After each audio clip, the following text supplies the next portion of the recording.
What does the Torah really say about someone who can't hear or see? Could understanding disability bring us closer to revelation? This week, we invite two Israeli experts who have dedicated their lives to empowering the blind and the deaf in Israel to discuss their work. Welcome to Madlik. My name is Jeffrey Stern, and at Madlik we light a spark or shed some light on a Jewish text or tradition. Along with Rabbi Adam Mintz, we host Madlik Disruptive Torah on your favorite podcast platform and now on YouTube. We also publish a source sheet on Sfaria, and a link is included in the show notes. This week's Parsha is Emor. For the second Parsha in a row, the Torah mentions those with so-called disabilities. We use this as an opportunity to explore the Torah's perspective on the sight and hearing impaired and to interview two Israeli experts dedicated to serving this community. So, join us for Blind, Deaf, and Chosen. This week, I'm in Israel, and I'm joined by Professor Kenneth Kaslow, Director of Professional Services at Elia, Association for Blind and Visually Impaired Children, and Elias Kababa, Director of Marseilles, the Center for Deafblind Persons. Rabbi Adam is not with us due to a scheduling conflict, but he'll be back next week. So I visited Elia and Marseilles this week in my capacity as trustee of PEF Israel Endowment Funds, and was so impressed by their institutions and personal stories that I had to share it with you all, our Madlik listeners. As I said in the intro, this week's Parsha is the second in a row to reference the deaf and the blind. So welcome, Elias and Dr. Ken. It's just an absolute pleasure to meet you earlier this week and now to talk to you now. And I thought rather than diving into the Parsha, I'd love to hear from both of you. And we'll start with Ken because you deal with the very young. So let's start with the youngest first. Tell us about Elia, and I will put a link to your website and your PEF webpage in our show notes. So tell us a little bit about Elia.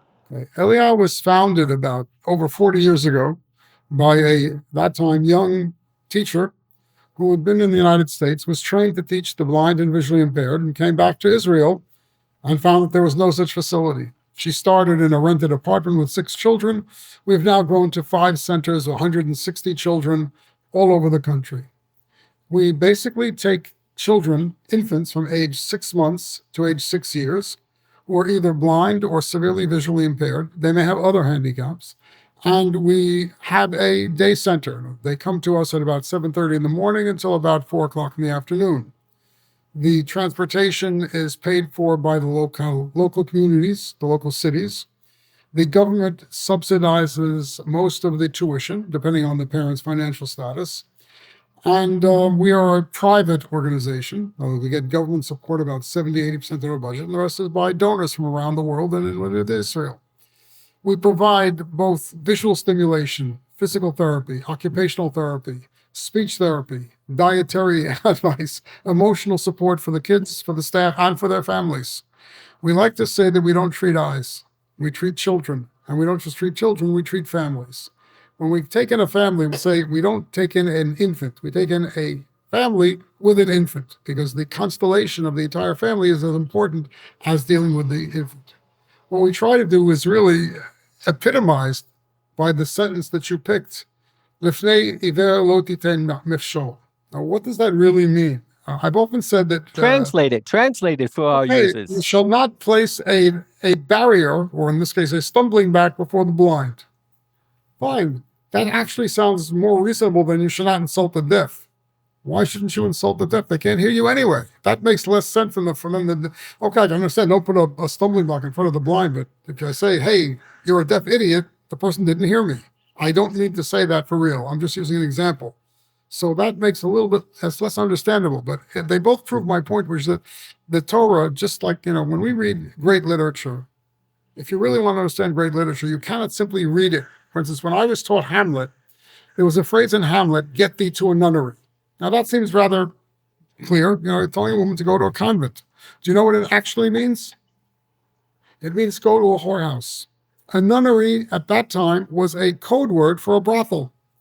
So that even Shakespeare can't simply be read, and certainly not the Torah. What guides us in this sentence, Lifnei iver lo titen mishol, it means to us, Don't put any barriers before the blind and visually handicapped. You must allow them to reach their full potential. I love that. Putting a stumbling block, it means you have to open the world. You have to make, as we say in Elia, we want the child to be the best them that they can be. Okay, I'm going to interrupt because we're going to hear more about that. And 2 points that you made, I really want to follow up later, is that you treat a family, not just an individual or a kid, and that talks about the societal part of this whole thing. And the other thing is that you said that you embed and you empower every aspect of the kid's performance, whether it's what they eat and what they see and what they touch. And we're going to come back to both those 2 points. But I want to now segue to Elias. If you could tell us about Machsi Oz and what you guys do. Okay, thanks. Machsi Oz is the name of the Amuta, the nonprofit. Our center, the nonprofit, is called the Center for Deafblind Persons. And we set it up in 1989. And we work with the entire deafblind population of the country, which means the individual with the individual with the dual disability of deafblindness, meaning the individual has both deafness and blindness. We don't work with people who are either deaf or hard of hearing or blind or visually impaired. Each person has to have both, because there are organizations that work with either or. Most of the people we work with are more adults, but we have certain services for all ages. So I just want to say that when I visited with you, Elias, I was in a circle, and everybody started by introducing themselves, and they either said that they were blind, or they were deaf, or they were both. And we'll talk a little bit more about the mix. But when it got to me, I thought to myself, what am I lacking? And what I felt profoundly, what I was lacking is I couldn't sign. They were all signing. It was like watching a soccer match and seeing people use their feet in a miraculous way and feeling like you were flat-footed. And I truly, the animation that was going on, maybe you'll talk a little bit later about what tactile signing is, but it was just absolutely amazing. So we have a lot to talk about because those impressions are still live with me. But I want to get back to this question of do not insult the deaf. Clearly, it addresses a stigma. People, for whatever reason, might go ahead and insult the deaf, or provide a stumbling block in front of the blind. In the verses that it's entailed, it's talking about doing good for people, leaving the corners of your field. It's clearly social. It's amazing to me that many of our commentaries look as a metaphor for misleading somebody with bad judgment. It's clearly the Torah is making a profound statement that we cannot stigmatize those who are blind and deaf. In your case, Elias, there was 2 Bedouin women who told us the story how in the Bedouin community, the woman who was blind and deaf was totally stigmatized. It was as though she was supposed to sit in the tent and have no life. And through you reaching out and showing them this whole universe, you were able to break through that stigma. And now people in the community are identifying others that have learning, hearing, and sight disabilities. Ken, I think when you were talking about it's a family, it's not just a child, maybe were you at all alluding to this question of the initial shock that a family might have discovering that their child is blind and having to go down that route of learning to not only understand it and engage with it, but maybe even embrace it? It is a problem also of the family can sometimes be so overprotective of the child that they can't let the child grow. We had a case where a mother who had no peripheral vision at all, she had an eye disease, and her child had the same disease. But this disease only comes to an effect when you're about 18, 19 years old. Up until then, it's quite normal. I asked, okay, how is your child in the playground? She said, what do you mean in the playground? I'll never let him go into the playground. He doesn't have any peripheral vision. Now here, okay, the child had perfect peripheral vision because the disease hadn't started yet, but she knew herself. So that you have to see the family. Is the family embracing the child? Are they over embracing the child? Are they being protective? Are they being overprotective? Or are they being embarrassed? I remember once I mentioned the fact that our day centers are rehabilitation centers, and the woman's rehabilitation, it was the word shocked her. She didn't want her children to be rehabilitated. Okay, to me, it was a nice word, but to her, it was a terrible word. So you have to understand where the people are, where they aren't accepting. Are they blaming themselves? Are they blaming the child? Are they loving? Are they protective? Are they too protective? So you have to look at the family. It's an essential part of dealing with the child. It's amazing. So there's both negative stigmatization and bias, and then there's killing them with love, smothering them with love. It works on both sides. They should be treated normally. I mean, I think the verses in our parsha this week, clearly you could make the case that they are, in a sense, stigmatizing those with any sort of imperfection. It says in Leviticus 21, speak to Aaron and say, no man of your offspring throughout the ages who has a defect shall be qualified to offer the food of his God. No one at all has a defect shall be qualified. No man who is blind or lame. It's wonderful that Maimonides comes up in the Moreh Nevuchim, in the Guide to Perplexed, with an amazing explanation. And this goes in line with his whole concept of the tabernacle and the temple, that it's almost a concession to man, that man is not capable from moving from being a slave in Egypt to having this Aristotelian concept of some infinite God. So you take them in small steps, and one of those steps is you give them a temple and you dress the priests in these beautiful going robes so they look beautiful. And then you say, and we don't want any ugliness on the bima today, because again, we are dealing with the Hamon. So he says, the multitude does not estimate man by his true form, but by the perfection of his bodily limbs and beauty of his garments. So whether Maimonides is an apologist or this is the true interpretation, it's nice to know that there is someone out there of the stature of Maimonides who says, listen, this is our problem, that we can't see Einu Tzuratenu Ha'amitut. We can't see their pure, beautiful essence. I think, Elias, you shared with me a story that you said was in the press a number of years ago. I mean, there is this stigma in the Talmud. It always says, Cheresh, Shota, V'Katan. It links the deaf person to the ignorant, stupid person, dumb person, and a minor. All of them lack agency. And why don't you tell us the story that happened in modern day Israel after all of the technologies we have to normalize people that have some of these impediments? Right. Okay. I think you're referring to the story about the deaf couple who went to the Rabbanut who wanted to get married. So that was about a little bit over 20 years ago.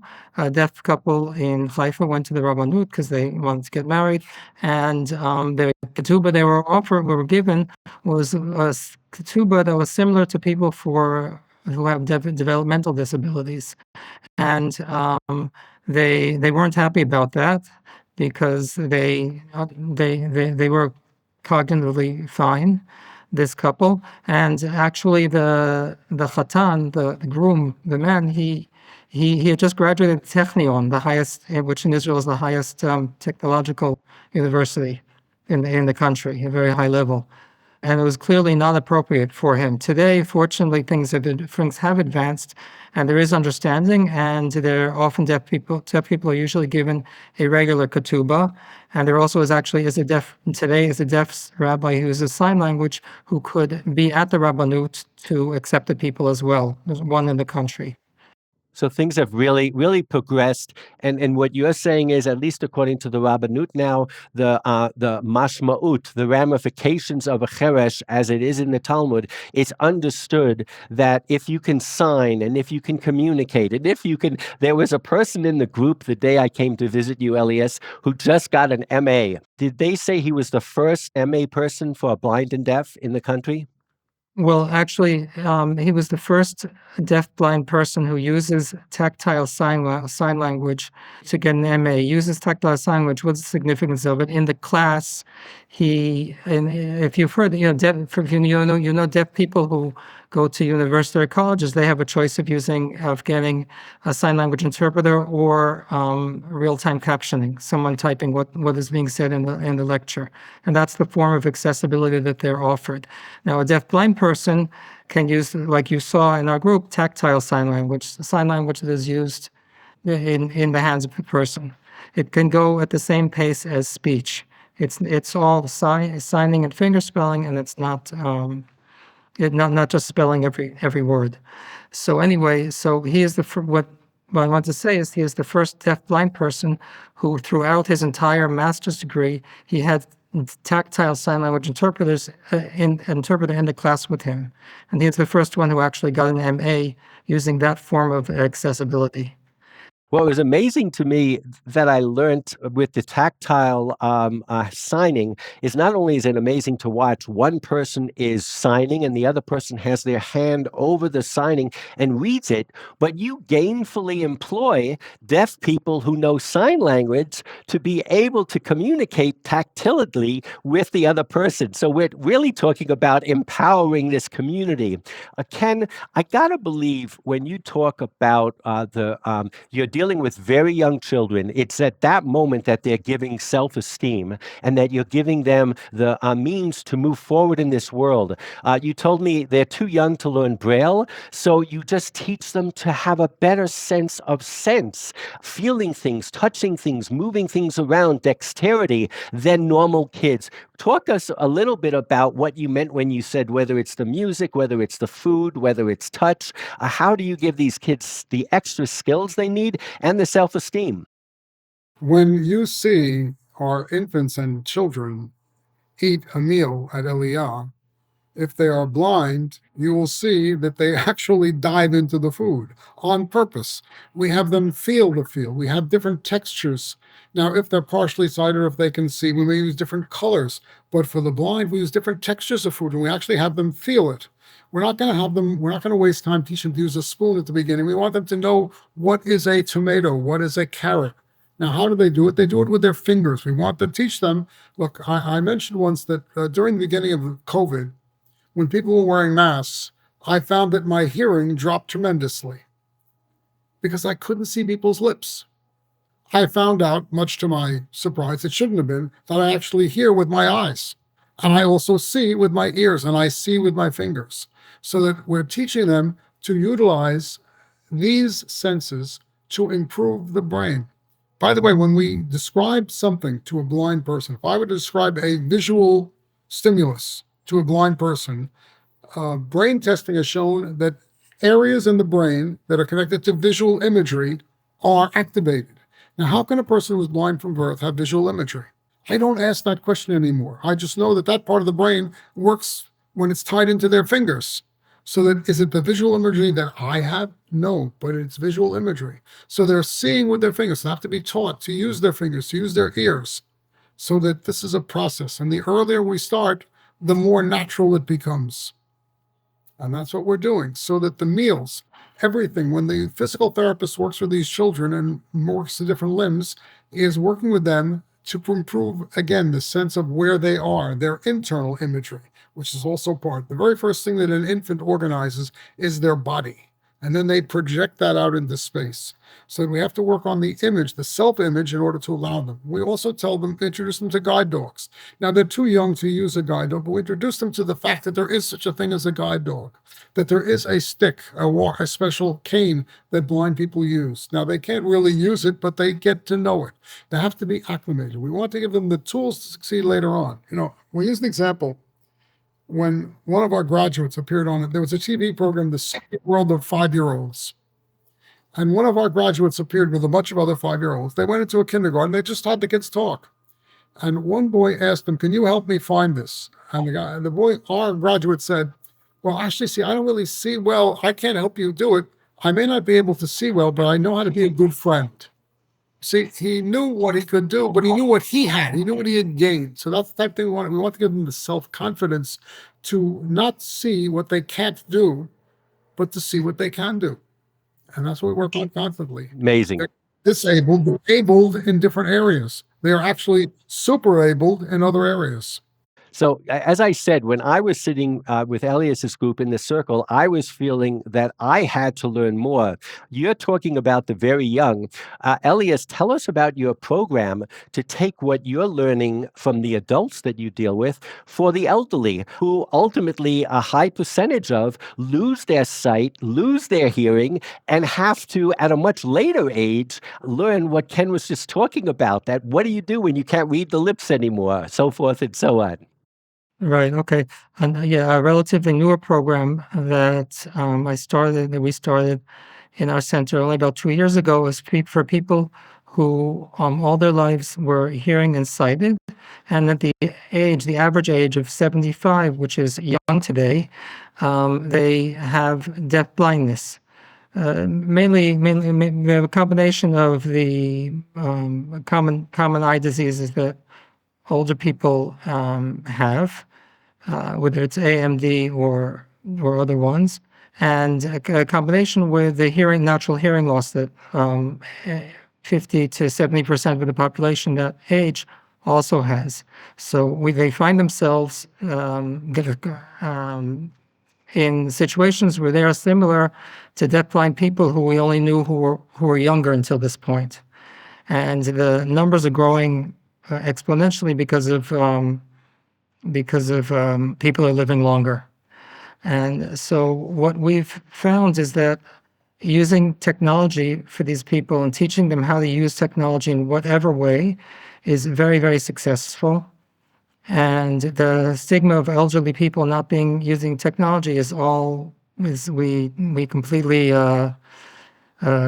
let's say we prove that it's almost irrelevant, and people can also enjoy use technology even if they're not the ones who are typing or not the ones who are using the mouse, or they can ask other people to contact other people that they need in whatever they need, whether it's social networks or however they need to do it, through other people using the technology, who know to use the technology. Or they themselves can use, if they have residual hearing, use speech and amplification, or any other possible technology for people who are visually impaired. So you're really launching this now, Yes. and this is Yes, and we again. found 10 to 15,000 people in the country who estimated as 10 to 15,000 people in the country who have this type of deaf blindness, and so it's a huge number. So I find that all amazing, in that on both ends, those of us who are blessed with hearing and sight, have so much to learn about what the human being is capable of, what we're capable of. It's inspiring and should be brought back into the community. I think that's the best way of making sure it's not a stigma when people who have these skills are shown in part of our community. So I did a search, and I was totally surprised what I found in the Nevi'im, in the prophets, talking about blind and deafness. It seems to be a high there on the scorecard for signs of the redemption. In Jeremiah, it says, I will bring them in from the northland, gather them from the ends of the earth, the blind and the lame among them, and I will bring them streams of water. I just thought it was amazing. And again, we did mention before that it's used as a metaphor as well as a reality. But what really blew me away, and I'm not one to say, oh, the prophets are able to look into the future and prophesize about the future, but listen to what Yeshayahu says. He says, "B'shemu b'yom hahu hechrishim divrei sefer u'ma'ofel mechoshech einav ivarim tirenu."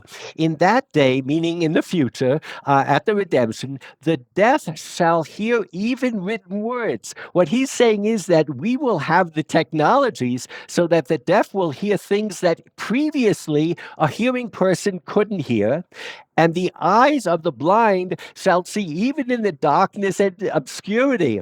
I mean, if you were one who believed in the prophetic ability of our prophets to predict the future of technologies, this is a great case. To me, it's just a very forward-looking statement of what's possible, which is what we've been talking about all this half hour, which is whether it's new technologies or new understandings. In the new state of Israel, we are able able to have deaf people use technologies that they can hear books talk, they can read Braille, they can have sign. It's just fascinating to me that most of the statements that I found, and if you look in the Sephira notes, there are some amazing midrashim that talk about what the blind and the deaf can say. It's so positive, and the fact that in places like Hammurabi's code, the only time that it mentions the deaf is when it talks about when you incur damage to somebody or you're cursed by the gods. So I invite everyone who's interested in the Talmudic and biblical references to look at the source sheet. But what I want to do as we close is I really want to get your personal stories, how you got to this place. And I found it so inspiring when you shared it with me that I think our listeners would be interested too. So Ken, why don't you tell us about your journey to where you are today? Well, my journey started really when I finished optometry school and I specialized in children's vision back in New York City. At the time, I don't know if anyone remembers it, but there was a very young journalist named Geraldo Rivera who blew apart a story which called the Willowbrook Scandal. There was a very, very terrible institution, a center for children with developmental delays or retardation, which was it was a horror story. It was like from the Middle Ages. And when the parents sued the New York State, and when the court case was decided, the judge made a list of the rights of children in these facilities. And just as an aside, he said, all children who need glasses must have glasses. What he didn't know is nobody was examining their eyes. Well, I was a young optometrist at that time looking for some parnassa, some employment, and I became the consultant for the New York State, for New York City in Manhattan, Brooklyn, and Queens, examining all these children. So that is how I got involved with what we would call special unique populations. When I moved to Israel, I continued that search. I did some work with Ale in Bnei Brak, which deals with multiple handicap. And then, as I was continuing with my work in university and research, I specialized in children's vision. But a friend of mine said, look, Kenny, I know that you're looking to retire from university. There's a place that's looking for somebody. They're actually looking for you, but they don't know that you exist. And that was how I got to Elia. They were looking for someone, an academic educator with experience in children's vision. And they were 5 minutes away from my house, but we never met. So I ended up at Elia at the tail end, so to speak, of my career, and it's become the beginning of a career. And it's been exciting, interesting, thrilling, and expanding. It's been a challenge, which I didn't really expect to have so many challenges at my advanced age. But it's been a kick to work with people who love children, work with children, and can move children from one place to another place, from where they are to where we want them to be. So that was it, my personal story. Thank you. Elias? So anyway, when I was 26 in the United States, I was somehow hired to come to Israel to start the Center for Deafblind Persons. But I'll backtrack a little bit. When I was 18, when I started at University of Maryland, I was just a student who lived off campus, and there was somebody in the apartment who taught a sign language course, and it happened to be in the living room. So I took the course, and I was actually the worst in the class. And then over time, I excelled, and I went to the university at the time it was called Gallaudet College. It's a college for deaf people, the only liberal arts college in the world for deaf people. Everyone was deaf except for me and a few other people. And it was a whole other world. Everything was in sign language. All the classes were everything. And I learned about all deaf culture, and I learned a lot. So that kind of gave me the incentive to, when I finished my degrees, I was hired, as I said, when I was 26, to start the Center for Deafblind Persons in Israel. And so I came here, and it was the situation for deafblind people was pre-state. It was in 1989. There was no services that I saw for deafblind adults at all. So we started by a social rehabilitation club, and then we moved on to creating other services for the population. One service is we teach computer, like I said, technology, computers. Yes, we have also a service that we called SSPs, the support service provider. Basically, it's somebody who describes the environment for the deafblind person, wherever they are, whether it's in a supermarket or whether it's a wedding or whether it's in their homes. And they describe the visual environment for the person. We started that as a pilot project, and now the state has adopted it, and the state funds it. And all of our projects, most of our projects are now came from an idea to state funding, and it's good for the entire population. And one thing I think I wrote you yesterday that I really learned to believe in was the expression in Israel that people deserve things b'zchut v'lo b'chesed, that we're not. I don't really feel that our work is chesed. Our work is a service that we provide, and the people have the right in the end. After creating the service, we teach them to demand the service, and that makes us equal to them in a way that if we go to a bank and we need a clerk to help us, it's a service. That's a service that we deserve.